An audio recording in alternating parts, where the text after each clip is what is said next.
Okay, one more little cool little idea today. I don't know if it's cool. You be the judge of that. But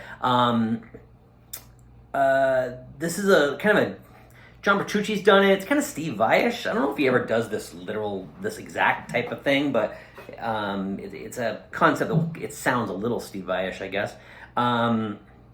What you're basically doing is you're playing fifths. So, for example, I'm going to play in the key of E, and you're playing. What you want to pay attention to is your root notes on the B string. So what I'm going to do is I'm going to highlight mostly, I might break this rule every once in a while, but mostly the chord tones in an E minor 7 arpeggio, which would be an E, a G, a B, and a D, which are at the 5th fret is the E, 8th fret is the G, 12th fret is the B, then the 15th fret is the D, and then you can kind of go back up to the 17th fret, giving you the high E. And what you're doing is you're basically playing this grouping. So it's 5 on the B string, 7 on the E string. Then 8 on the B string, 10 on the E string. 12 on the B string, 14 on the E string. 15 on the B string, 17 on the E string, and then 17 and 19 on the B and the E string, respectively. Now, you don't just go.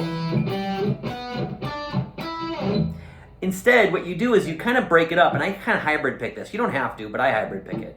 So what I'm doing is I'm going picking down on the 5th fret, plucking with my middle finger. I don't know if you can see that. I'm plucking up on the high E string.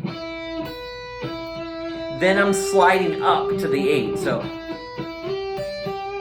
once you've got it going, you're only hitting kind of a pluck and a pick.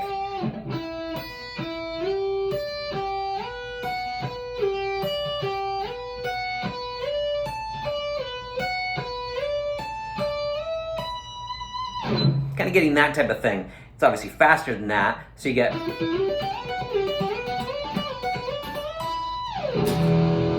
All right, if I put it over something, let me just play like a little background thing I did. This is just E minor, I think D, G, A. All right, so I'll kind of.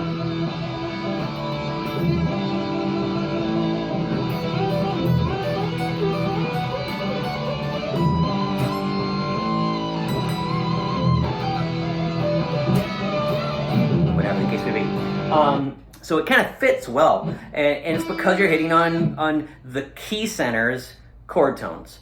So you could do this over any chord in any key. Sometimes it might work. It might not work if like there might be a chord that kind of conflicts. If I was on the A chord, like the 4 chord, and I was kind of finishing up on this, and I was kind of landing on this high B up here, and I was on the A, you might hear me. I kind of bend it up to the C natural, which would be the 3rd of the A minor chord. So you let your ears kind of guide you on it, but the general gist is just doing the guide tones, and you can descend. You can skip notes. You can. That's trickier because you're doing bigger leaps. One little tip I will give you on this is try to look where you're going, not where you are when you're doing these slides. So when I'm here, and let's say I wanted to slide up to 12, you're doing that type of thing. Sounds kind of cool. When I'm here, I'm looking and kind of drilling a hole with my eyes right at the 12th fret of that B string. So when I slide up, and then when I'm here, I'm looking down there. So I'm kind of jumping back and forth with my eyes. All right, it's tricky, but I think once you get the hang of it, and you can do this right up a scale too. The note you have to look out for, if we're in E natural minor, you have to look out for this 2nd degree of the scale, which would be an F sharp on the 7th fret, because that one, this note that's the power chord shape up, that note's not in this key. So you have to actually make a little shift right there and go to right there. Look at the tritone. So I honestly. Just because I cheat, I essentially don't play that chord. So I jump from E up to the 3rd, 4th, 5th, 6th, 7th, and then I'm back to the root.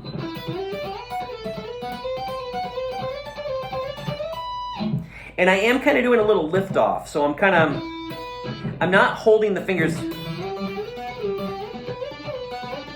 Not that that's wrong, I just like the sound of the notes being broken up a little bit more. I don't like them ringing into each other, so I try to kind of try to lift back and forth. If I do that slow, you can see I'm lifting the first finger off, I'm lifting the ring finger off when I'm not playing.